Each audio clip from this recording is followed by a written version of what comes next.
is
this side's weird.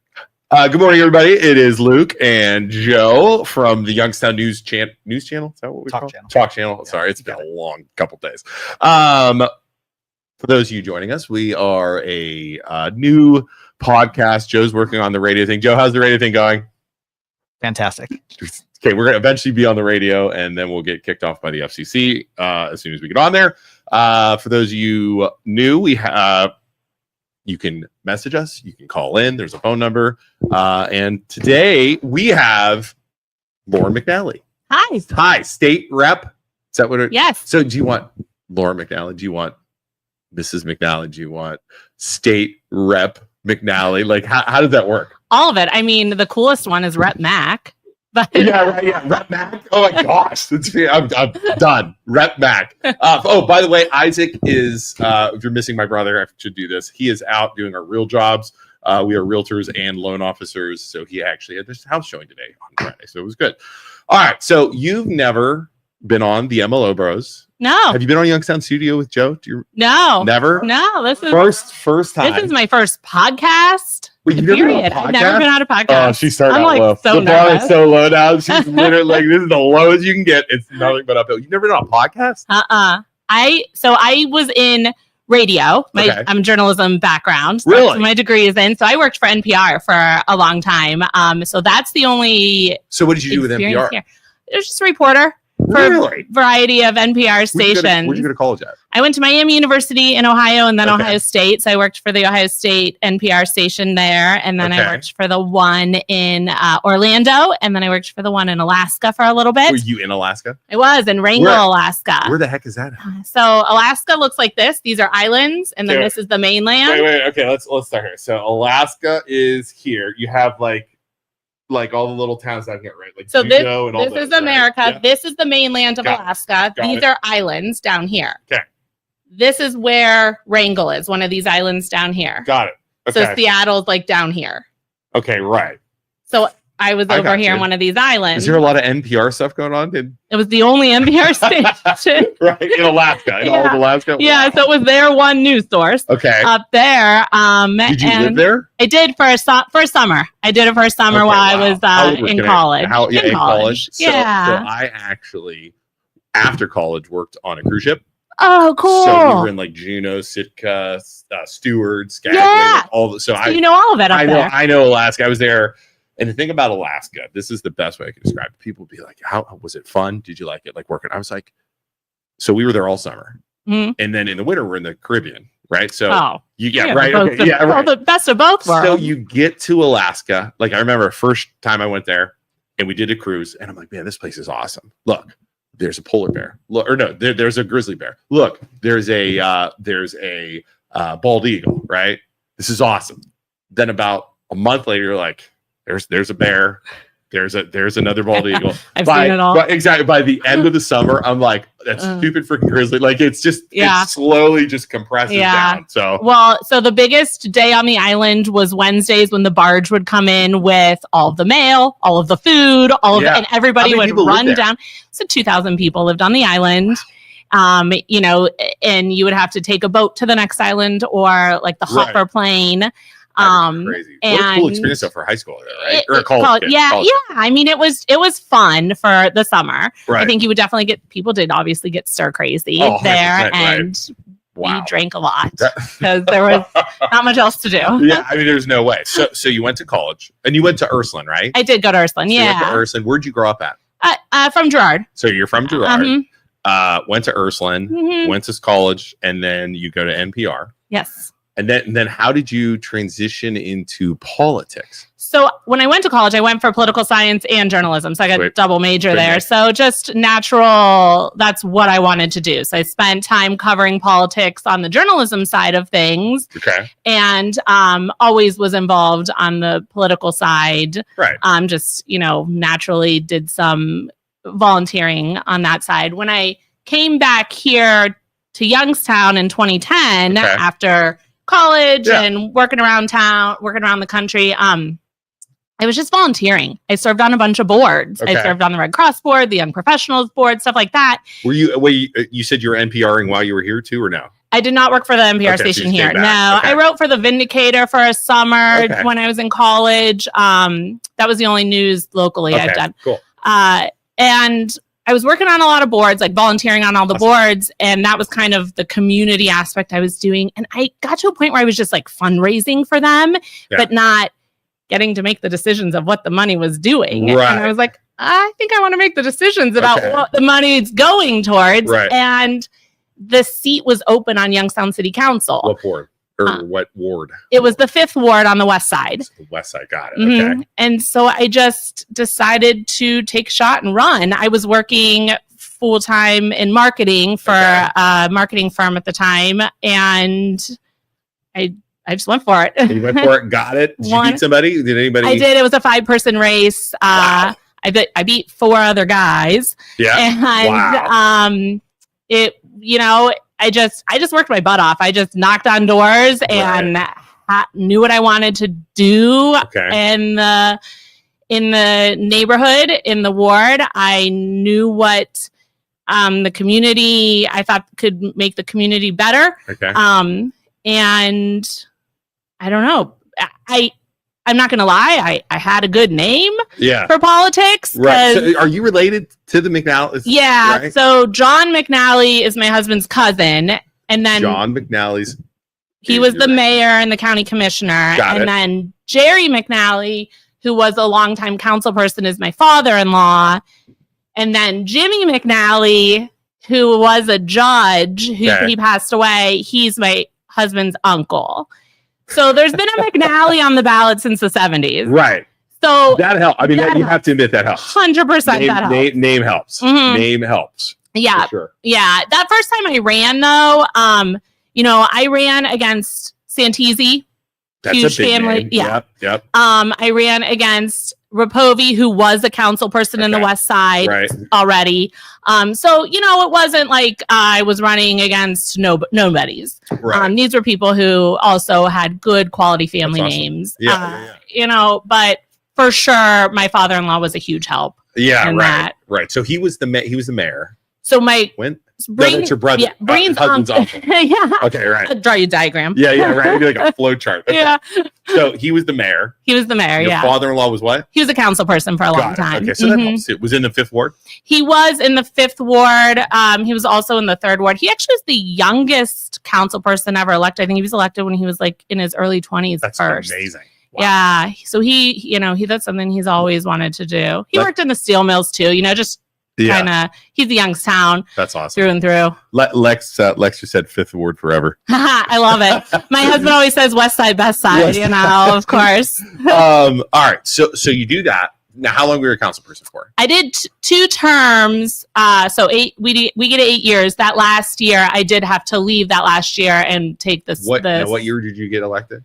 2016. 2016. So the mayor at that point was? It was John. Yeah. Okay. Uh-huh. And then, and then what did you stop? I took this state rep seat in 2022. 2020. I'm not good at math. Who'd you take over for? Michelle Hagan. She was termed out. Okay, so she termed out, and then you ran against. I know this in my head somewhere, but I ran against. So nobody in the primary, and then in the general election was the independents. Was no Republican. No, because it was when they were changing all the wards or all the districts around, all the lines. And so it was just complete chaos and nobody knew. So it ended up being like Greg Bate and Eric Ungaro. We had Eric here on. We had Eric here on Tuesday.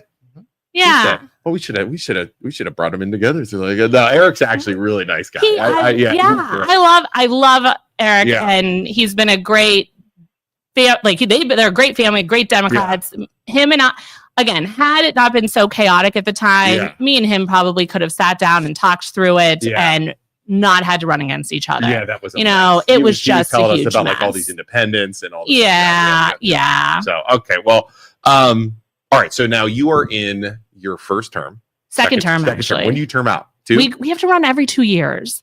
That's insane. It's you never stop running. Right. You never stop running. You never stop campaigning. You never stop fundraising. It's exhausting. Do you term? You do term? We out, do. though. We get 8 years total. So 4 2-year terms. That's insane. Joe, could you imagine that? So as soon as you're elected, you're rerunning again. How do you get anything done? Well, and even if you only got 2 years in office, it's not enough time to get anything done. Right. Yeah. Period. Right. You wouldn't accomplish much. Wow. So you shouldn't have 2-year terms. Yeah, there's no way. That's crazy. So the state, again, this is me not paying attention in civics class is what this is. What is so your Catrona's in the Senate. Catrona's in the Senate. There's 99 of us in the House. 99 in the House. Okay. Mm-hmm. And we run 2-year terms. The Senate runs 4-year terms. Right. And there's less of them. How the heck does that work? There's just less of them. So our side is more chaotic than their side. Their side is more quieter. They get more stuff done than we do just because there's more, it's hard. When you got more people in the kitchen, it's harder to get stuff done. And again, this is me not paying attention. So when a bill comes up, and I want to talk, I have some bills pulled. I'd love to talk about that. You and I are going to have a nice discussion about Mill Creek Park. So tune in here. Love it. Yeah, this is going to be a good one because this is what I don't know if we're going to see eye and eye on, which is fine. So when a bill comes through, let's say Laura McNally wants to pass a bill. So what do you do? So most of my bills, all of my bills, in fact, have come from issues that people have called my office about, and problems that needed solved. Okay. So let's say I call with a problem. You immediately listen or you do research on it? I immediately go do research. Right. So you come talk to me. I go do research. We have what's called the Legislative Service Commission, which is a nonpartisan team of lawyers at the state house. Legislative Service Commission. Okay. And they will go do research on the particular topic as it relates to the Ohio Revised Code, as it relates to current law. Lawyers, Joe. Get the lawyers involved. Yes. All right. And then they are also the ones that will draft a version of the bill. Okay. We also have access to an entity, the National Legislative State Caucus, which will do research on what other states have done around this particular issue. And so we can see what other states have done around the issue as well, and how they've crafted legislation around it. And we can see how it looks against our laws here. Then we run it through traps. Okay. And who would be against this issue? Who would be for this issue? We talk to experts in the field. Right. So if it's an issue about, if it's going to be an issue about criminal justice, we're going to go talk to police. We're going to go talk to the public defenders. We're going to go talk to the judges. Wow. We're going to go talk. So you have to make sure you have to talk to anybody and everybody you can possibly think of, because you want to know any unintended consequences that might come from this bill. People like to think that there's a one-to-one correlation, right? You have a problem, you solve the problem. Right. It's not like that. Because you're going to make that one-to-one jump. You're going to affect a whole bunch more than what you think. Yes. And so we end up having to do legislation that fixes legislation more often than you think, because that didn't happen, because those conversations didn't happen. And let's be honest. I mean, I know you're a Democrat, but I think I'm middle of the road. I actually lean left a little bit in some things and then lean right in the other. I think that's how you should be. Yeah, right. You know what I mean? Like, I don't balance. That is fantastic to hear, because too many people are right down the line, left or right. Like, I am pro guns. I'm everybody get married. I think marijuana is a great thing if you do it right, if it's regulated, that kind of stuff. So that's kind of how I am. But it's crazy how people go like right down the line and it's left or right. And I don't like that. But I think, back on point, the current administration with Doge and stuff are learning that lesson where they're pushing stuff through so fast and it's too quick.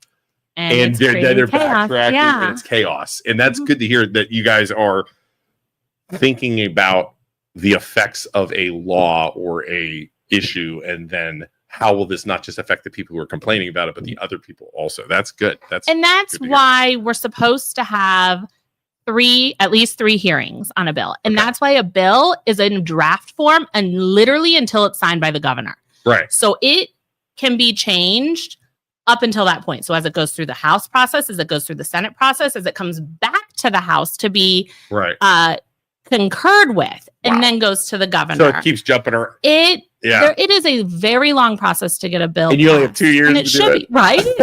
You're only back to the 2-year thing. Right. Wow. And it should be a long process because there are people, human beings at the end of every piece of legislation that are affected. And we can't just be willy-nilly with that stuff. Right. Like, it is serious business. That's a good, and I don't know if I've ever thought of that like that, Joe. Like, it's like, I want this law passed. I want this changed. I want that. Like, I'm just thinking me. You guys are thinking I represent all these different people, not just the people that want this. And what is the long-term effect? Right. Because we're making investments for today, but we're also making generational investments. Yeah. What does this look like long-term? Right. We have to think that through as well. Wow. That's interesting. So, let's talk about we had a question actually from Sam. Yeah. Tell us your opinion on the marijuana law out of the Senate. So this one's interesting. The marijuana law is doing two things at once. There's the law out of the Senate, but there's also a version of it that's in the budget. The law out of the Senate has been changed, and I know when Catrona was here, he went over that because I I listened to your. Did you? All right, yeah, that's good. But the one out of the Senate is, and I know that he mentioned that they fixed a couple of the things that you guys, that the general public was really upset about in terms of the percentage of money coming back to the local entities. And that's not to interrupt you, but that one drove me crazy. 100%. That drove me where like you have Austintown, you have Struthers, you have these different towns taking the risk, doing the homework, doing all the stuff, and you have these business owners doing all this work to make money for the area, and then those guys are trying to say, "Oh no, we want to bring it to the state." I was like, "That is insane." That was a huge power grab by the state. What I want people to realize though is that in the budget version, it's still there. What do you mean? So the budget version, it reduced the amount of money that is going to be allowed to go back to the local entities, and it's sunsetting it, so it's only giving it back to the local entities for a certain period of time, and then the state's just going to take it all back. And then they can put it wherever they want. Exactly. That's not right. And these communities, some of these communities only agreed to vote yes on it because they were getting the money. 100%. And I am so grateful for the communities that came down to Columbus to testify for this. You had Republicans, you had Santos, you had Republicans, Democrats, you had everybody from these towns. I don't know if Kat was Kat. I don't think Kat was there. No, but she didn't come. She comes down to Columbus so often to advocate for things. Like, she has done an amazing job. And I always say power is present. Or presence is power. Right. And I watch Cuyahoga County during the budget. They get so much out of the budget because they have it down to a T. They are in Columbus constantly. Yeah. And that is why they get so much out of Columbus. I'm like, this is what we need to be doing. And we have stepped up our game significantly, and it shows. It shows in the amount of stuff we've been able to bring back. Well, talk about Struthers. Joe, you have a business in Struthers, right? You have Youngstown Computer in Struthers. Mayor Kat is freaking something. Like, the amount of money they're pulling in, the amount of money, the grants they're getting. I went through Struthers yesterday. Have you been down there in downtown Struthers? Yeah. It is like a Mario Kart track down there at this point because there's so much construction, but it's good construction because they're fixing up the buildings, they're fixing up the bridges, they're fixing up the roads. I mean, I if they keep going the way Struthers is going with Mayor Kat, that is going to be like a hub at some point, and it's amazing. She doesn't say no to anything. Right. A lot of times around here, we have chips on our shoulders. Yes. We are we tend to close ourselves off because we've been burned in the past, right? We have been. So, right? Yeah, we have been. So we are hesitant to trust people. We are hesitant to open our doors. We don't roll out the welcome mat. You have to earn it here. Yep, and there is a reason for that. However, we need to move on from that. Yeah. We have to. Yeah. Because we're not gaining anything from it. Correct. And Mayor Kat, she's a perfect example of what we can gain if we move on from that. And she's done that. Yeah. She's not from the generation of chips on the shoulder. Well, chips on the shoulder, afraid of change. She's right. Yeah, right. And so she's going after it, and she's all doors wide open, all welcoming, and look what she's doing. She's also not shy because Isaac and I have posted stuff before and said stuff before, and she's on my phone immediately, like after, like, what are you saying? Call me right now. I'm like, sorry. Like, okay. Yeah. Like, she's all over it. Like, what do you do? Why are you saying that? Yeah, so funny. That's the other thing. You don't have, if you are doing the work, you don't have to hide. Right. And so she's doing the work, so she's nothing to hide from. Right. So she's going to call it out. And what I love about her is she's young, she's a female, and she got elected into Struthers, which was always the good old boys and the, you know what I mean? Yeah. The old school guys doing all this stuff. It was amazing when she won. We were really so she communicates with us all the time. She's awesome. All right. So we got that. So like money wise, so you focus on bringing money to our area then, like with like how does that work? Are you trying, like, you're on committees? I know that. Yeah. So there's a few parts to the job. One is obviously the committees that we serve on. Okay. And those are other people's legislation. Then the other is the legislation that I write. Okay. Then so that's the legislative side of things. One is the constituent work. So people here who people in my district who have problems that intersect with state agencies. Yeah.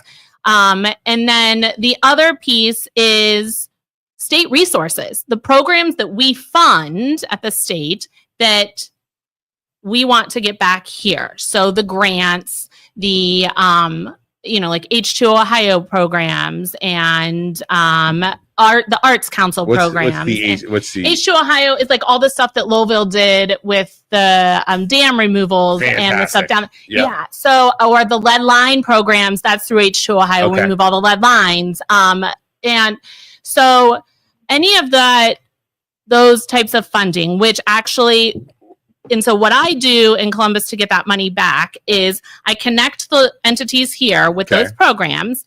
They apply for those programs, and then I advocate in Columbus with letters of support through my office and talking about the projects down in Columbus with the agencies that hand out that money. I bring the director of development to Youngstown, show her around, et cetera, et cetera. And then we get that money back here. And, my first year on council, or at the State House, instead on council again, we brought back over $100 million just for my district. It was amazing. And that's not just because of me. That's because the people here, like Kat, they came to Columbus. I said, please come, tell our story, help advocate for yourselves. And they did that. And it made a difference. When you come in there, you're top of mind. You're making versus just a letter coming in or something like that. Exactly. So you have faces, boots on the ground, faces in front of these people that are going to make the decision. Mayor Cat comes down and says, we want to do all this. Lowville people come down and say, we want to do all this. Yeah.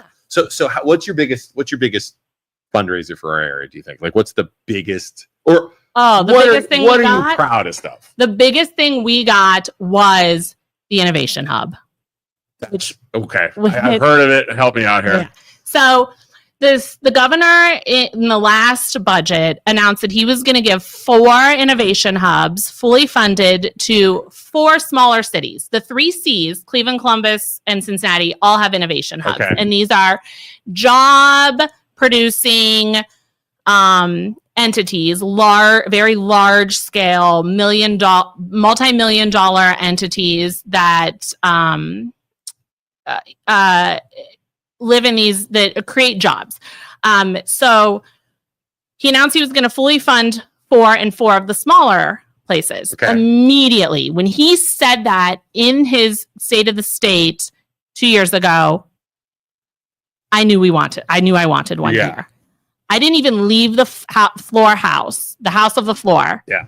Before I called Lyle Huffman from the regional chamber and said, we need this. Okay. And we immediately started the ball rolling on this. It took 2 solid years of advocating at the State House. And it took the America Makes. It took us convincing the city, us convincing the county commissioners. We had to get federal funding. We had to get private funding, all to kind of put together a package.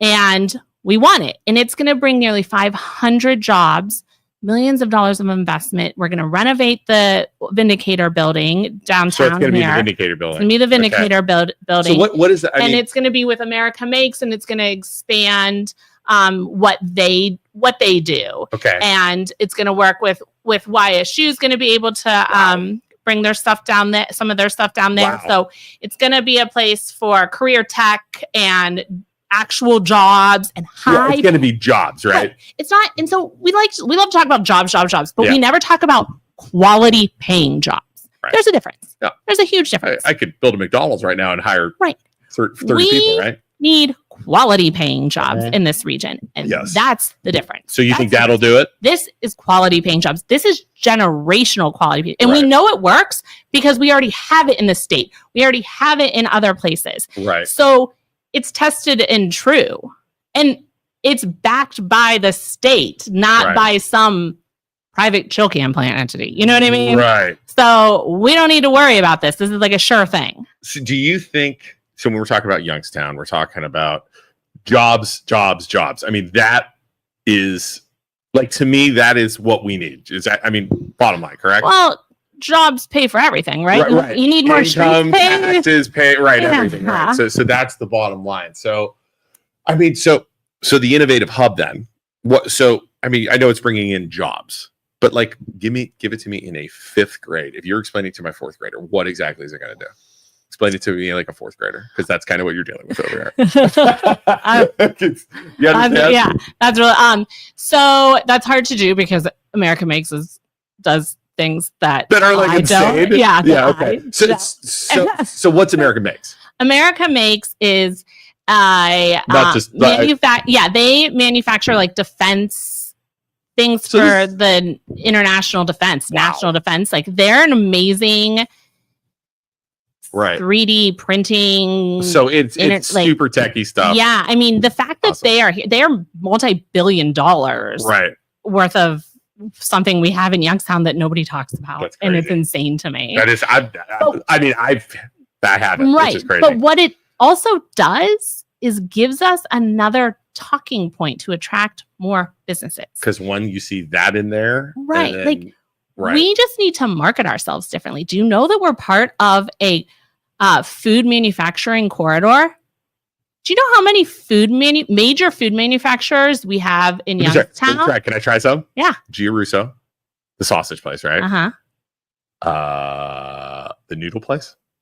It's the noodle place on what's the noodle place? I just over on McClure. Is that Gia Russo too? Well, so you have the sausage. We have the sausage. Then you have the sauce place. Then you have the bakery place in Youngstown. But you also have the P&J Bakery. There's another one? Yes. P&J Bakery? Like the Hold on 1 second. Isaac! What's up? Joe Mills here. I'm not allowed to look at it. Hi. Meet Isaac. Meet Laura McNally. She's a state rep. Nice to meet you. You know her? Yeah, Isaac's here with the mail. She's this is her first podcast. And I said she's totally slumming it to start, and she's going down, and she's going to go up from here. Is that true? Yeah, all right. I'm going to guide her. She's going to walk out here like, what did I do? Oh, man. All right. I'll tell my brother you said hi. He's busy today, bro. We'll see you, man.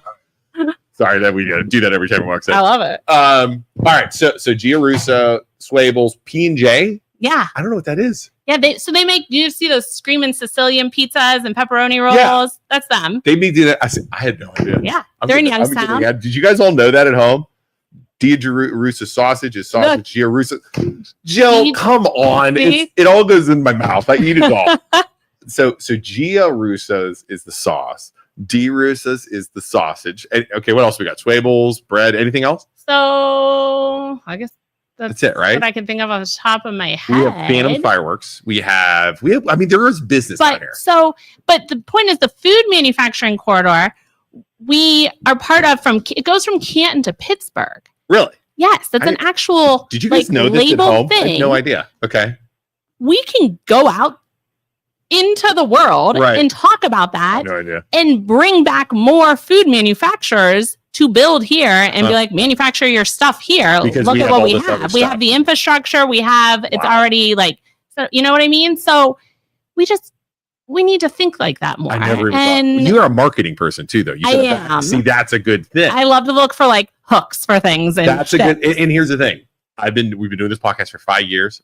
I knew all those places were there, but I would never think of it as let's give it a label and do something. Label it up. Yeah, like food court. Yeah, instead of, and the other problem is we're so stuck in stuff from the 70s with the Rust Belt, with this, you know what I mean? And it's like those days are done. Move along. I hate hearing like, you know, the steel stuff. Like I'm done. I know. Done with it. Gotta stop. Right. It's gotta stop. Right. But like the YBI, they have a food kitchen incubator inside. Really? Wow. You know, and they so like, what do they do? So somebody who wants to create a new food product, right? They can use that to get started. Huh. See, this is stuff I had no idea about. And just keep going. Why do I not know about this stuff? Like, hang out with me more often. Seriously, I will. Does the real news? Like I say, real news, not us, but like they need to almost do like a better. Like, how do you get the word out? That's the problem. Like, it's always been our problem in Youngstown. Like, we don't control our own message. We don't talk about ourselves enough. We just do the work, right? We just put our heads down and do the work. We don't talk about the work we do. And I am, you know, we talked about it before, how terrible I am on social media. I am part of the problem. I don't talk about it enough. I don't talk about the work I do enough. I need to get better at it because we should be. Why don't you talk about this stuff more? let's talk about social media. Isaac and I have talked about this. Not just you. It's not just you. Yeah. It's local, state. They all need to lean into social media because that is the current forum where everybody goes. Does that make sense? Mm-hmm. So, You're right. So why don't you do it? You don't want to brag? It's part of it is a bandwidth issue. Like it's just me. I have me and one person in my office. Who's the person? Let's get that person going. Let's get you another person. I wish. Yeah, but that's all we get. Right. So it's me and one person. Okay. So to do all the things. Okay. And so by the time we're done doing all the things, we're too exhausted to like talk about all the things we did. You're not allowed to get another person? No, that's all we get. Really? So that's the person that was answering my emails and stuff? Okay. Carolyn. She's okay, awesome. Carolyn. So she works in Columbus out of my office at the State House. So you have two people answering all the phone calls. No, just me and her. Yeah. Sorry. Just you and her. Mm-hmm. Answering all the phone calls, answering emails, taking all the meetings, doing all the events, doing all the legislation, going to all of the meetings. With your schedule. Holy cow. So wow, no wonder we don't have time for social media. How many people are you over? Like how many people are in your about just under 140,000 in my district. You have two people. Right? Answering questions. Wow. Okay. Carolyn, I'm sorry I gave you a hard time if you took too long to answer my email because I sent the thing and I was like, well, she's never gonna freaking do it. So then somebody gave me your phone number and I text you like, oh my God, just text me here. Yeah. That's Carolyn, if you're watching, I'm sorry. I didn't mean to get if I said anything mean because I was like, why is she responding? Wow. That's why sometimes it takes a day or two via email, or that's why texting me directly is the best way to get a hold of me. Put your phone number out there for everybody? Oh yeah. Everybody has my phone number. It's just easier. And I've literally had the same cell phone number since I was sophomore in high school. So constituents can text you and email you. Yeah. Are you crazy? Yeah. Wow, that's nuts. I mean, and obviously I can't be 100% perfect 100% of the time. Right. I miss things. My kids answer my phone sometimes, How old are your kids? My oldest is 11 and my youngest is 5. Put them on the payroll. Put them on the payroll. Let's go. And they will answer the phone sometimes. Yeah, wow. And it's not appropriately answered. Yeah. But what can you do? That's real life. That is it's real just life. not, and by the way, guys, phone's open. Also, text message. If you have questions, I know you said you've never done a podcast. See, this is good because the podcast, you get to know the other people. Like news stuff, it's all like, it's so formal. Quick. It's formal. This is like a get to know people. Yeah. And that's what I always love about this. And it's like, we had Santos on, or not Santos, we had Catrona on here. And he it was funny. So he had a brother. He was kind of like, at first, he's like, I got about 30 minutes, 40 minutes, and then I got to go. He said like an hour and 20 minutes. Yeah. Because it's like you get to know people better and you put aside and I know with the news, it's like Democrat, Laruen McNally, and immediately people shut it off because they hear Democrat, which is crazy to me too. All right, let's go through. We got some questions here. She said, Pat said, wealth of knowledge on everything local. There you go. That's you. Congratulations. There you go. Kellen, I wonder if you could use YSU interns. Yeah. I would love that. So if any YSU students are interested in that, email me, call me. I'm desperate. And then you get some young kids that think about how good they be with social media and stuff like that. That's a great idea. Yeah. I also I overthink things and I am shockingly shy. I don't like. Really? You don't seem like that at all. I don't like to talk. I feel like I feel egotistical putting stuff on my social media. Seriously? Oh, you got to get over that. You got to put everything on there. I know. Why does anybody care what I think about that? Because you're representing us. I know. I do need to get over it. And that is the one thing I get yelled at the most about. And I need to work on it 100%. But it's not just you, though, like I was saying. It is local. Every little town, I think schools, I think everybody should have a marketing person. You're absolutely right. And a thing, because we live this in Poland, Ohio, which is where I'm from. We had a old school superintendent, old school board, all this stuff. They didn't have a social media page, or they had one, but they just posted random stuff. Yeah. They had a, and you couldn't message them. You couldn't do this stuff that you would never find stuff out.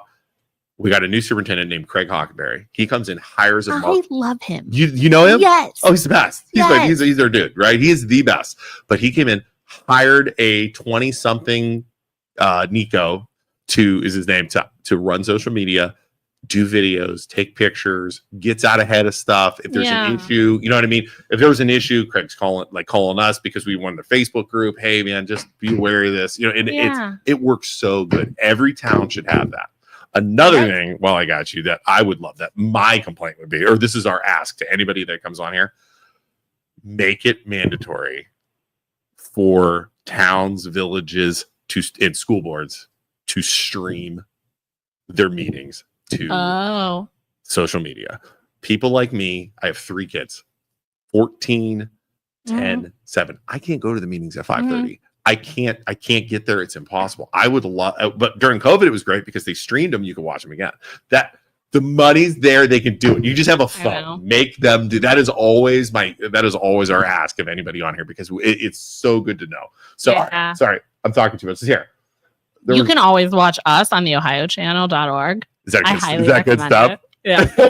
It's awesome. I highly recommend it. Is it good? You guys yell at each other ever? Or no? It can be really impassionate, like are very very interesting sometimes to see the people who do testify. Yeah. It could be very sad and emotional to see sometimes the people who come and testify, especially during the budget season. Where they're talking about where the money should go. The people who come in, and especially during like the health and human services side, people who come in and ask, who are just like, come in and talking about the challenges and the things that need more funding and things. But also just to see motive behind bills, why they're doing eye-opening. That makes sense. And to see, and the motive comes from who's for and against the bills, and who's testifying for and against the bills. And these are real people talking to you guys. Right. These are the people that are testifying for or against bills. And, if you're, for instance, doing a piece of legislation about education, and everybody coming in to testify about the piece of education legislation are business people, you might wonder, where are all the education experts? Right. Why are they all business experts? You know what I mean? So it's good to know those things. Right. I'm all over the place, by the way. I've never been ADHD told, but I definitely have it. There's no doubt in my mind. Talking about like education. Funding is such an issue. My wife's a teacher. I'm sorry. That's okay. Yeah, I would never. You couldn't pay me. She's a kindergarten teacher. You couldn't pay me. I walk in there and all these little kids are looking at me. I'm like, I immediately like, I couldn't do this. Like I couldn't do it. So like funding, it is such an issue. Levies are getting beat. Yeah. Because everybody's tired of paying taxes. We're the most over-levied state in the country. I think a while ago they said that in the 90s, they said that taxing in school levies, it was illegal. Yet it still goes on. It was unconstitutional, whatever it was. Like, what do you do? Like, what's the plan here? You gotta help us out, because people, I'm getting worried. It's always, it's a renewal levy. It's gonna pass. The superintendent's thing. I'm getting worried for those. I really am. No, we are 100, in my opinion. And if I connect the dots, we are 100% setting up the public school systems to fail in 100%. Ohio. Right. What do you do if you want something to fail? You defund them and you trash talk them. Right. Which is exactly what's going on. And that's what we're doing. We're sowing seeds of doubt in teachers' abilities to teach by undermining their profession left, right, and center with ridiculous bills at the state house, with saying things like they're brainwashing our kids, just politicizing every single thing that they are doing in the classroom, making them, and so that's just ridiculous.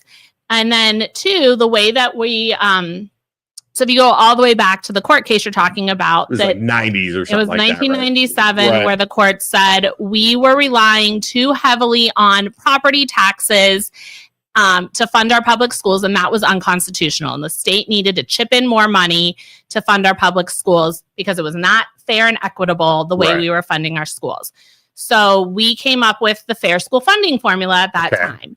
And the Fair School Funding Formula was meant to, so they used a third-party, nonpartisan research organization to find out exactly what it cost to educate a child, down to the penny. What it costs to educate one child for everything. Right. Everything down to like to the even penny the to go. security. Yeah, right. Like everything.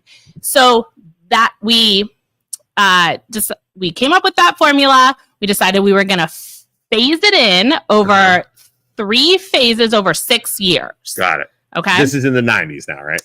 No, by the time we came up with the formula, it was 2019. Wait, what? Yeah. It took 20 years? That is madness. I know. Wow. So with the court, like, that's great. Okay, so that is nuts. Okay, 2019 now. 2019 now. So we did phase 1. Okay. But we didn't fund it fully. We didn't fully fund phase 1. Got it. Then we did phase 2, but we didn't fully fund phase 2, nor did we increase it to inflation, because obviously we had inflation. Right. Then we come up to phase 3, which is this budget cycle. Okay. We just said the House had the budget first. It's now in the Senate. The House said, screw it. We don't want to do fair school funding anymore. Threw it out the window. We're just going to arbitrarily choose a number out. We're just not going to do fair school funding plan anymore. Just threw it out the window. Right. We're just going to pick a number out of the sky and line item fund the schools with just a lump sum of money. Which is probably less than phase 3, I would assume, correct? Is less money overall. Also just like gives every school district a lump sum of money. So it's just now funding empty desks in a classroom. Right. Or doesn't give the school what it actually needs because it's just a lump sum. But it also did a few other things. Let's go back again to 2015. This is full circle back to what we talked about at the beginning, if you weren't watching, where you said you'd pass a law and something happens, or you don't pass a law and it affects both sides, right? It affects everyone. Okay, let's hear it. So 2015. Let's go back to 2015. Got it. The Youngstown plan happens. Okay. The Youngstown plan, was in the Youngstown plan, it was a 67-page amendment written in the middle of the night and passed without any hearings. By who? Who passed it? The House and Senate both passed at the exact same time. And it was in the amendment, it said, we will turn the Youngstown City schools into a charter school. So it was the first attempt to take a public school system and turn it into a charter school. What it did was take control of the Youngstown City schools by the state. So it took away all local control. Right. Rendered the school board. Which is why you get all like the guy running. You get like the president or the CEO or whatever. Which is why we have the CEO. What did it leave us with in Youngstown? A federal investigation, $8 million worth of fraud. 2 CEOs that did not better the schools at all in any way, shape, or form. So huge disaster. It was a terrible experiment. But however, that was the first time where you see the goal. Do you think that's the end goal is to put everybody into a charter school? Yes, because hold on. Okay. Let me tell you the last piece of the puzzle. Okay. While we are lowering the funding for public schools, we are increasing the funding for private and charter and non-private, non-charter schools. Do you know what non-private, non-charter schools are? Non-private. No, what are those? Take a guess. Non-charter, non-private. What could it possibly be? Charter, non-private, no idea. Non-charter. Because it doesn't exist. It's not a thing. Oh. Do you remember the HBO documentary, Buckeye Sycamore? Yeah. It didn't actually exist. So that's what it is. It's nothing. It's nothing. It would be like, it's a fake school. It's homeschool. I don't know. Yeah, right. So it's nothing. So we put $1 billion into that in a year and a half. Okay. We increased it by 16% in the last budget, while we only increased private or public schools by 11% in the last budget. We now again increased in this new budget cycle, not money to the private schools. I keep reading that and seeing that. Yeah, why we did nothing for public schools.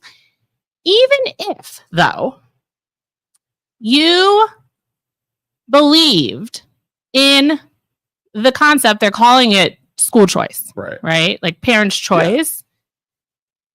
Private schools and not in charter schools don't exist in every county. So not every child can go to one. It doesn't exist. The capacity doesn't exist. Right. We are the 6th largest public school system in the country. There are 2 million kids in our public school system. 90%, 95% of kids with disabilities are in our public school systems. Where are you going to put them? They can't just, that's not a drop in the hat. You can't just move them over. Let me ask, why is everybody pushing, or not everybody, certain people, certain politicians, certain parties are pushing for charter schools? Profit for income for the state? Or for who? No, just profit for your friends. It's just profit for business. Like, it's just profit. Right. So they'll make money off of that. If anybody can make a buck, that's how it works. That's it. It's just profit. When you start messing with kids and stuff like that, that is a sticky situation. That is the mantra. If I can make a buck, to hell with the kids. Like, they don't. That is. Wow. I wonder. Yeah, that's crazy. It's not equitable. So how do you think this ends? I mean, I've seen the 5-year forecast for some of the school districts under what the governor proposed for the budget. It doesn't leave a lot of cash on hand. And I said to them, what happens if you go out 7 years? Bankruptcy? And they didn't say no. To those schools. Wow. And then you have schools filing bankruptcy. They're going to get pushed to the state. Then state takes over. Ugh, I hate that. Ugh. State doesn't even take over. State just closes because there is a bill by Senator Brennan that says if a school is deemed failing, if a school district is failing, we're just going to close you. So instead of giving you the resources you need to become better, we're just going to close you. And then the kids get split up into other schools. It doesn't say what the kids go to, because what if there isn't another school? Right. Where are you going to go? In the middle of nowhere, right? What if, that's not. But the kids have to go to school, though. You're going to have a bunch of I don't know. Kids in school. There's no plan. If Poland shuts down and I have if I have to homeschool my kids, I'm done. I'm moving somewhere. I'm moving. But the same rule does not apply to the charter schools. That law doesn't exist. Charter school fails. Charter school fails, doesn't matter. 40% of all our charter schools are in failing.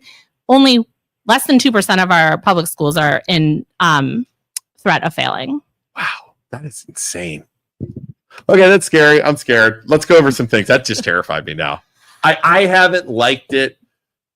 In between, I've said this before on the podcast. DeWine, I don't know. I'm gonna give my opinion. I think he's a little weasel. I think he's a twit.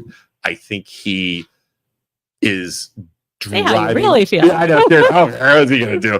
But that has always been my opinion of him. I never liked him since COVID. I have problems with that guy. But again, and I don't like the way the direction goes with the schools. I don't like that guy. There you go. You don't have to say that. All right, let's go to the questions.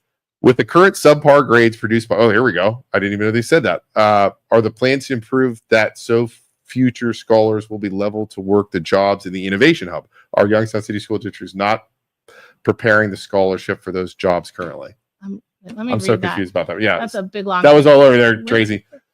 With the current subpar grades produced by Youngstown City School District, are there plans to improve that so future scholars will be at a level to work at the jobs in the Innovation Hub? So she's saying the Youngstown schools are not, they're failing, is basically what they're saying. Yeah, the Youngstown City schools are on an academic improvement plan, and they report back to the state with that academic improvement plan every so often. And I don't know off the top of my head like what their last report back was, to be completely honest. But I can get that information. But you can also find it on the state's Department of Education website. Well, it's Department of Workforce and Education, because we dissolved the Department of Education at the state level. So why not? We're also dissolving the state Board of Education in the budget this year. Right. So why not? To save money, right? Yeah, Who for fun. cares about the kids? Yeah. And Drives me crazy. so, I know that they are doing absolutely everything they can to get out of the Academic Distress Commission and state takeover and make improvements and follow the plans to make improvements. But, I would definitely go down to a school board meeting. They're on Tuesdays. There you go. Go to school board meeting. Youngstown Studio is a marketing company. He can run social media pages for you. Cool. For free. Because I can't. Joe, I got a business opportunity in here. We need a free marketing person. Yeah. They need a public affair. This is back to what we were talking to before. This is about 10 minutes ago here. Need more money for public arts. Not enough murals around here. Environmental issues in Ohio. We have been a waste disposal state for decades. We get waste from many other states. Why? Yeah, so that is actually a good question that is overseen by both the federal laws and the state laws. Is it fair to say money? Right? Don't we get done? I know in Poland there's the thing, and I know they get the schools get money, the local gets money, the township gets everybody gets money. Yeah, we do get paid for things like that. So those are decisions made at multiple levels. Yeah. So I guess we could get a budget breakdown at multiple levels and make the decision based on that. Ungaro said when he was here, we actually talked about that because that's a big waste coming in from all over. Yeah. And I know he said we got a park from it. We get funding from it. I know we get a lot of stuff from it. So yeah, it's definitely pros and cons that you can weigh. Yeah. Oh boy, here we go. Let's get into some political stuff. The current administration, Trump to be crystal clear, made it clear that he was coming after public schools. Yet people went to the polls and voted against their own children. A lot of Trump supporters send their kids to public, but they fail to see they voted for someone that wants to take down our schools. DeWine will fall in line with Trump once. It's obvious. We literally have a red governor that cut funding to our schools, but giving to the new Browns stadium. They know they. Yeah, we are giving $600. Well, the current budget gives $600 million to the Haslam family to build the new Browns stadium outside of downtown. That's insane to me. And I'm a Browns fan. I'm a Browns fan too. That's insane. I know. First of all, do you ever feel guilty raising your kids as Browns 100%. Fans? Because I do. 100%. They watched the draft last night. They were my God, obsessed. For it. Yeah, watching it. They're so happy about the outcome. And I'm just you guys have no idea. I'm watching it they're cheering when they drafted and they moved the drafts around. And I'm just this is all my fault. They have no idea how disappointed they're going to be. It's so true. Yeah. I was this is all me. Yeah. I brought him to Browns games. I was I'm so sorry, boys. I failed as a father. Okay. So we feel the same way. Yeah, 100%. But so what is so crazy about the $600 million? A lot of things, but the way they structured it was that the state is actually going to be on the hook if the Haslam family can't pay it back. So what they're planning on doing is paying back the money from revenue of people just going into the stadium. Right. Well, what if people don't go into the stadium? I mean, the Browns, right? Right. And that $600 million grows to $1 billion over the course of Wow. And so that the structure of it is just and we approved it without having a third party look at the numbers, without any type of hearings on it, without making the Haslam family come in and present it in any way, shape, or form in a committee hearing and in the finance committee, anything. We just arbitrarily just said, yeah, sure. Does the people in Columbus that are for that, are they looking at it from we're going to make interest on giving them this money? I mean, is it a money thing then? It has to be a money thing. Or are they just all Browns fans? How does that work? Why? There's got to be a pro to it, I guess. Yeah. So I guess perhaps they're looking at it in an aspect because they're developing and they're looking at it because they're not just building a Brown stadium, they're developing the entire area around Brook Park into a bigger, multifaceted area. However, they've never done, like they've given money to the, to various stadiums in the past. It's always been structured differently though, where it was guaranteed, and it's never been this much. And it's never been against the will of the local elected officials, right? The commissioners are against it. Everybody. Yeah, right. It did come out in the news that as soon as it was announced that the state was giving this money, it was in the budget, that the Speaker of the House and the Senate President both had campaign donations from the Haslam brothers of over $100,000. There you go. That makes sense. You can. Wow. That might be a one-to-one correlation. That to me, there is no reason a NFL team, any team should be getting money from our state, from our taxes, because I mean, I'm going to go to Brook Park, probably watch the Browns, and I'm going to even give them more money based on, that's crazy. And this is a the majority of Ohio, let's be honest, we're not a rich state. Right. So the majority of Ohioans can't even afford to go to a Browns game. It is very expensive. If you want the seats, it's very, very expensive. Yep, that's true too. That's crazy. Let's keep going here. She said, I'm a diehard Browns fan. Why are voters? Oh, geez, why are voters able to vote who rent to tax property owners? A farmer has thousands of acres, only has one vote to tax his acreage, but a large apartment complex next to him can do feel-good votes that do not affect them. So renters voting on property tax. So I'm not sure if I completely understand it, but I'll say that most states do like a 2/3 to 1/3 business property tax to homeowner property tax, where like the businesses pay more and homeowners pay less. We in Ohio are flipped, where the onus is on, the burden is more on property owners than on business owners. We've given something like $5 billion worth of tax breaks to business owners over the last handful of years. And that's part of why our property taxes are so high. So I don't know if that I think what they're asking is, so if I'm renting a house, I rent a house, I don't own property. I vote for a school levy.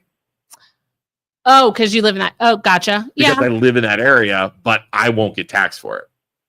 Because the homeowner. I never even thought of that like that. I guess everybody has a right to vote regardless of it, right? Well, but you could have in that rental agreement that you're responsible for the property taxes. That's true too. And so you don't I know guess how when that you're figuring rental. a good guess, I get it. When you're figuring out when I have a rental property and I'm figuring out that, I guess they're paying for the taxes through the rent. They could be paying through the taxes through the rent. They could, you don't know how that's structured. Good point. That's a good point. Okay. Stance on issue 2. What's issue 2? Issue 2 is the infrastructure bond issue that's going to be on the ballot. This is something that's on the ballot every handful of years. We've had it for forever. It pays for all of our local roadway projects. Okay. It's like $10 million for the city of Youngstown alone. So it is something that we absolutely need to vote yes on. Okay. It's money that it's essentially it's tax money, but so you vote for it, the money comes to the state, and then the state gives it back out to all the counties and townships and cities. Got it. And you can go to the a website on the state's website and see exactly how much your particular town gets from issue 2 if you want to know. But it's significant amount of money, and we absolutely need to vote yes on that. What's taxation without proper representation? You got what are you talking about, Wayne? Give me some more details here. He's saying he's going back to the other thing. He's saying about the property, not owning property and voting on a school levy. Well, you still live in the you still live in the community. You're still Wayne. here's the thing, Wayne. I know why. Isn't he the one who ran for office? No. I know why Wayne's saying. Wayne is from. Wayne owns a ton of property. His family's farmers, so he's paying a ton of taxes on the land. And then he feels that people are voting no on or voting yes on stuff, and then he has to stop. I mean, I get it, Wayne. I get it. See what I'm saying? So, but it's like people have to vote though. But I get it. All right, I have a question. So we normally go. We're already at an hour. Is that fast? Oh my god! Isn't that crazy? That flew by. Yeah, can we keep going? Yeah. Are you okay? You got anything to do? You got No, I don't have anything to do till 2:00. kids home? When I have to pick the kids up from school. Oh, they're at school. All right, my kids are home, so we can go as long as you want because I don't want to go home. I want to talk about Mill Creek Park. Yeah. Oh gosh, we haven't even dove into that. I want to talk about. Everybody knows my stance on this. Well, I don't know your stance. Okay, you don't know my stance on this, so I'm gonna change your stance. I don't know what it is, but I'm gonna. No, you're not. No, I'm gonna change your stance on it. So there's a couple things about Mill Creek Park. I love Mill Creek Park. I think Mill Creek Park is a diamond. Yeah. Talk about marketing. I think we too. should be marketing the crap, which they kind of do. You had some suggestions or a bill that you wanted to change the way it's run. Mm-hmm. No, not change the way it's run. Change the way the people that are put in power or the people that run it are correct. Put. I have a little bit of an issue with the Save the Deer people. Fair. Okay. Totally fair. If I was on if there was a list of people that don't like, there would be Aaron Young, who's in charge of Mill Creek Park, like the thing.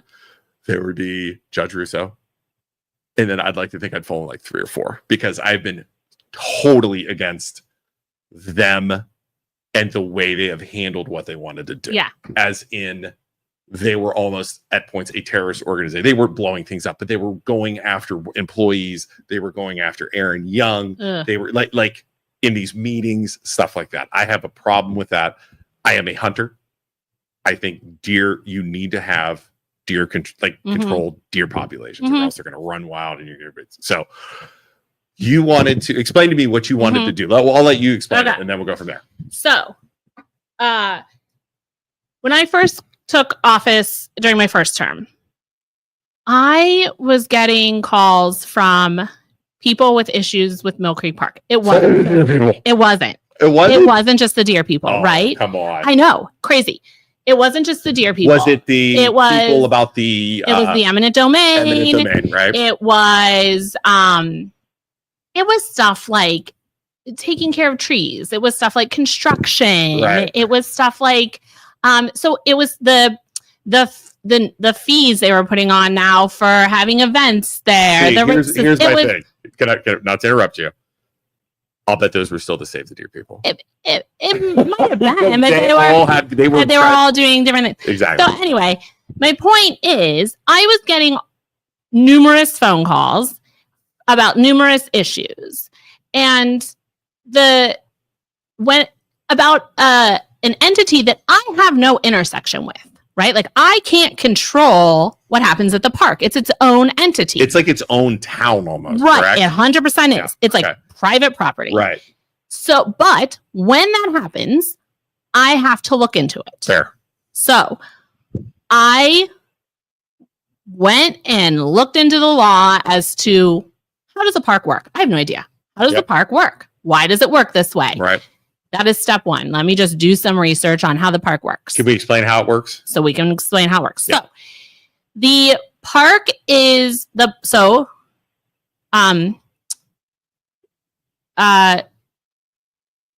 my God, why am I blanking on Bonnie Rogers? Bonnie Rogers wrote the law for Metro Parks in the right? He wrote the law for Metro Parks in the state of Ohio. Right. However, in the 70s, some political bullshit happened like usual, and it gave power to the probate judges to appoint park commissioners for the Metro Parks. Because I think they wanted it to be separate from politics, right? Isn't that something how it was? Or I don't know. Okay. No, because the probate judges I'd love to know why they did that. The probate judges have random appointment powers for random things. The probate judge doesn't have any like special qualifications over just a random it's rule. Just a random rule that happened in the 70s. Wow, okay. Here you go. And some judges around the state actually really love this. Like in Cuyahoga County, right. that judge, he loves that power. So fine, more power to you. So when that happens, so the current way that the state law dictates that power, and that the commission is 3 people. And that's all it says. Okay. It doesn't say like the process by which you have to appoint them. It doesn't say, it outlines that there's like no compensation. It outlines right. that. It doesn't outline anything else, right? It doesn't say anything else. So the judge essentially can just pick 3 random people. It doesn't matter who they are, where they live, any of those things. Got it.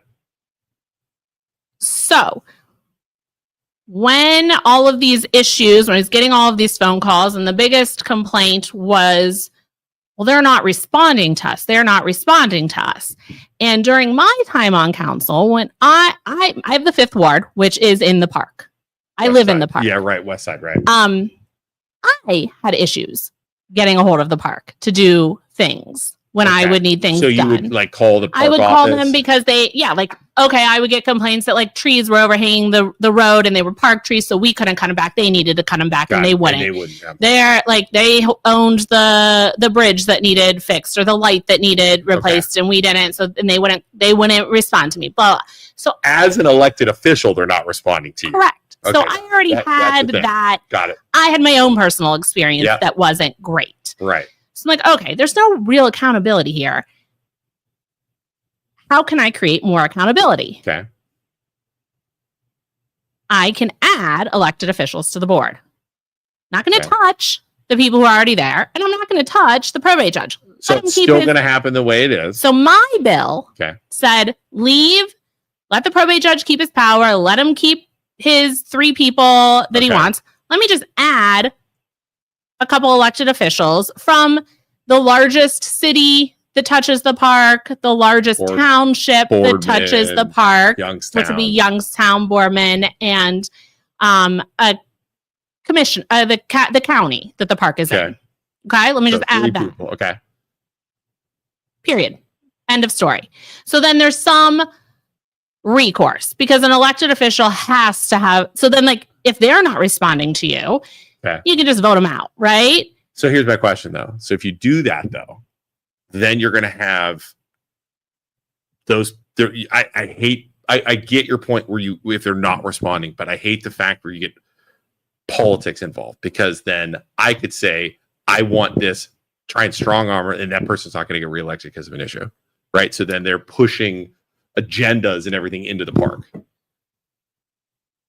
But you're just assuming bad intentions on elected officials. I'm looking at it, Lauren. I'm looking at it the full circle. They're already, So like, for instance, the city of Youngstown has, how many parks do they have? They've got 5 or 6 parks already underneath them. They already take care of parks. They're already in charge of significant amounts of parks.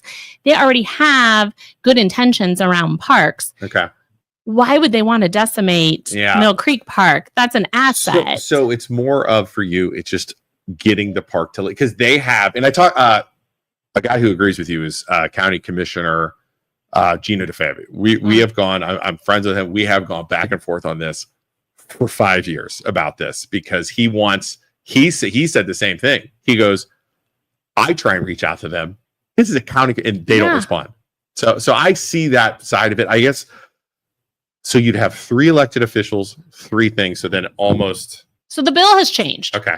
So the bill has changed. Rep. Fisher wanted to, be part of the solution and joined me on this. And as it made its way into the budget and morphed out of a bill, it has changed. So it's not current form changes. Current form is the commissioners will appoint instead of Rusu, because we had some conversations with Judge Rusu. And he was like, I don't really care about the power. So why don't we have the commissioners appoint? Because then that's 3 people evaluating the people instead of 1 person just arbitrarily appointing. And then you're going to get into like buddies and friends and all that stuff. Who's saying? Commissioners appoint people all the time to things, but who's saying Russo's couldn't do that too? I know it's there's no way around it. I get it. Same thing. Russo's an elected official as well. Yeah, that's and true. He's one person. Now at least you have three people. They can do a panel. They can take So it's the commissioners now. So the way it's currently written, the commissioners do it, and the citizens that would be appointed have to live in an area that the park is part of. So now you can't just not live in the community that the park touches. So right now you can live in Cleveland and be appointed to our park board. Not in Mahoning County? You don't have to live in Mahoning County. The current park commissioner people on the board, they don't live in the area that the park is in. Well, I think if I'm paying taxes into it, I should be allowed to have a say in it. Wouldn't you want your park commissioners to live in the community that I would want to say in it? I would want to be able to run for something that I pay for. Does that make sense? So I'm in Poland. I don't think I touched the park, so I wouldn't be able to have a say in it. Oh, I see what you mean, but you pay taxes because you towards the park. Yeah. I would want to personally be able to do that. I see what you mean. See what I'm saying? Like not just living people in the park, but living around it in the Bourbon. I pay taxes for it. I'd want to be able to say it. I get that fair? Yeah, that's fair? Really fair. You tell freaking Tex or Rex or whatever his name is that I said that. That. So I like that one. Does that make sense? Mm-hmm. Bring that back to DC. Bring it back to club. That would be my thought. Yeah. Is if I have that does make sense. Because I bring my boys to the park. We love the park. I go hiking in the park. That is like one of my favorite places. I'm not gonna lie. I get stressed sometimes at work. I will grab my iPod or my iPods and just walk around the park. I love it. It's my favorite. So I live in the park. So really? My backyard's part of the park. And I absolutely love it. I think we are the only park that doesn't have a deer culling program in the entire state. Correct. So we do now. We do now. We've done this in the past, like a regular deer culling program. Every other park has one. We've done this in the past.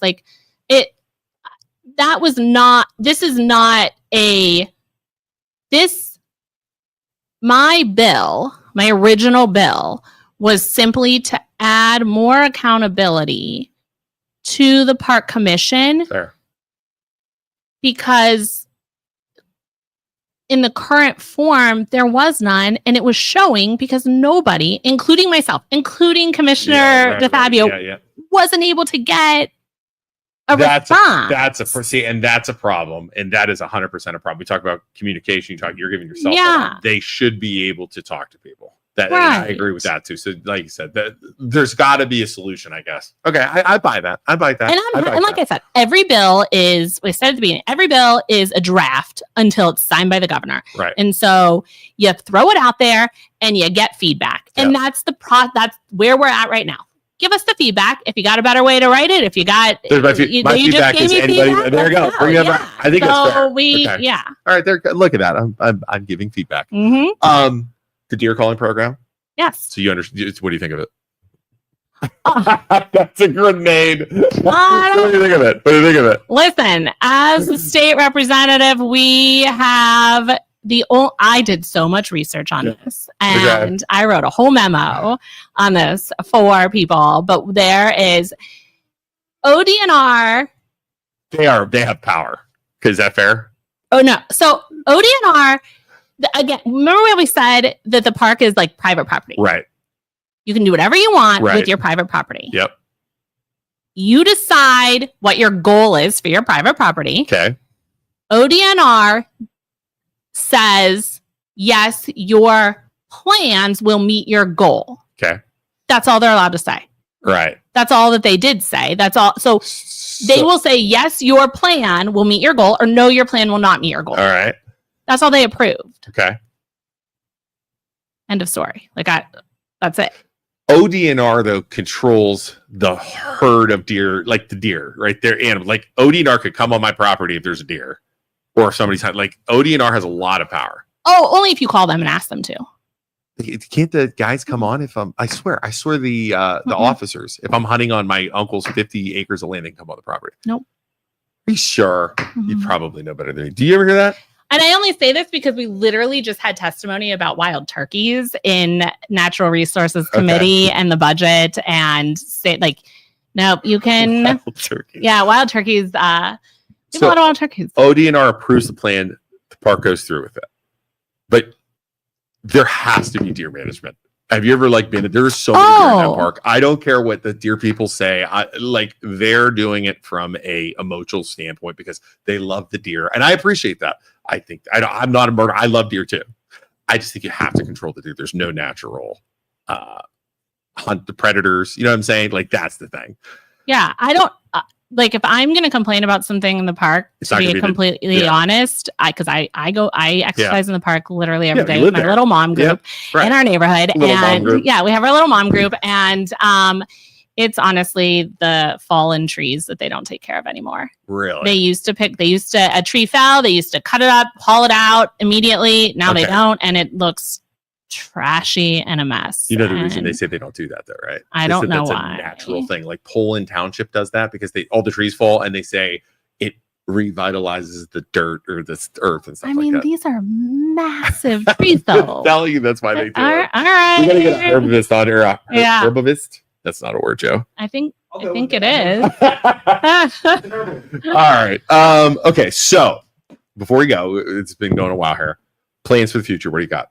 I'm a one day at a time kind of person. Are you? I am. Everyone always asks me, what are you doing next? What are you doing next? You gonna run for something bigger? Have those kinds of, I don't have political ambition. You don't? I don't. I'm just let me take care of my little neck of the woods here in the world. Yeah. And if I'm doing that, great. If I'm not, I'll find something else to do. So you're not politically trying to get into the federal stuff or anything like that. I'm not. Yeah. I'm really not. I'm just wherever. What happens when you term out? But see what's going on in the world at that moment in time. Right. I like it. I decided to run for this seat from city council because I felt like on city council, I had done what I could. Right. And I could do more for Youngstown and for the community. We were at a place where we were ready to level up. We were ready to tap into bigger budgets. We were ready to go. So if I feel like I'm being productive and I'm still doing well for the community, then I'll keep going. And if I don't, if people are like, you're sucking, quit, then, I appreciate that. That's good. See, and you're being, I don't know if you guys are at home. She's being you're being very genuine about that. I can tell that. Sometimes when these freaking people come in, they're blowing smoke. It's all this one was good to the community while they're freaking getting millions of dollars donated for the next campaign run. My campaign account is always empty. To be honest. Oh, speaking of that, I'm supposed to thank you. You might not remember this. You donated when we were doing a fundraiser. Oh yeah. For the room in Poland. Yeah. And you out of nowhere. Yeah. I was like, whoa, I don't know that is. My nephew is autistic. Okay. And so I always have my ear to the ground when it comes to things for autism. Yep. And we have. So thank you for doing that. We have a family member that is autistic, and those kids, I've always said this, those kids deserve so much. Mm-hmm. They deserve to be treated like everybody else, and it always gets me a little bit I'll get emotional about it. It always gets me to know that they're never going to be you know what I'm saying? Yeah. No, I don't want to say normal, but it's it's they're never going to experience a lot of stuff that my kids are going to experience, and I always have a special place for those guys, those kids. It always drives me crazy. No, and I'm so glad. I'm grateful that you did something here because I see he lives in Columbus, and I see what the things that they have down there for kids with autism. Our kids are being left behind up here. They do not have nearly the opportunities that those kids get down there. 100%. And so any little help like that. I try and support those guys as much as I can. Yeah. Like I said, so, and I know my brother does too. So, all right. Well, what do you got? What do you got to go? You got to drive to Columbus. What are you doing? Gonna go get your kids, you said? Yeah. Oh my God. Baseball. My three of my kids play baseball at the Mill Creek baseball field. Yeah. So we are spending all weekend playing baseball. The rain holds off. I got lucky. They don't play baseball. Oh, you got real lucky. They do flag football. They do basketball. One does track. One does. Mm-hmm. So it's all you do when you have kids. I know. Nobody told me. So I have 4 kids, And You have 4? Oh, I have 4. So I underestimated 2 things: sports BJ. schedules. Hold on, sorry, BJ's here. Yeah, hi. BJ, meet Laura McNally. Nice to meet you. So I underestimated homework and sports schedules. Yeah, With 4 kids, those 2 things are the worst. How often do you go to Columbus? Usually 2 days a week. Like when we're in session, we've been off the last 2 weeks. Okay. After we did the budget, we took 2 weeks. So I haven't been down there, but I'll be back next Mr. week. McNally, if you ever need to talk about like being at home with the kids, call me. I can help you. I mean, that is like you probably need like those 2 days. My wife is leaving tonight, and I'm home with the 3 boys, and I'm like literally like, what time are you coming home tomorrow morning? She goes, why? I was like, I don't want to be alone with our kids so long. It's so bad. It's so bad. Uh-huh. Well, thank you for coming on. Yeah, thanks for having I me. appreciate it. We'll have you back when you want to come back on. So fun. It is fun. And this is your first podcast. You're going to go up from there. This is nothing but straight up the hill. What else we got going on? Anything, Joe? We're all good. So, all right, everybody. Again, you can reach out to her. Yeah. If you need anything in our area. And then for those of you guys at home, Isaac and I are realtors and loan officers. If you need us to help you finance a house, sell a house, buy a house, we're super busy right now, which is fantastic. That is. Like Isaac couldn't even come today. Like normally he wouldn't miss this. So there's a couple houses for sale in my neighborhood, actually. If you want to live in the park, they're starting to go up. Old Furnace. They're all the houses are starting to go up. So if you guys need anything, call us, let us know. Make sure to like and follow the MLO Bros, Youngstown Studio, marketing. He does marketing stuff. Ooh. You got to pay him though. I don't think it's good for free. It's just the way it works. So again, thank you, everybody. We'll see you guys on Tuesday. Isaac and Joe will be here. I won't be here. I have to go to the doctor. So Isaac and Joe will be here. We'll see you guys then. Bye, everybody. Thank you for listening to this show on Youngstown Studio. This is original Youngstown content. Feel free to share our videos and tell your friends about us. Don't forget to subscribe to our YouTube channel and follow us on Facebook. Thank you.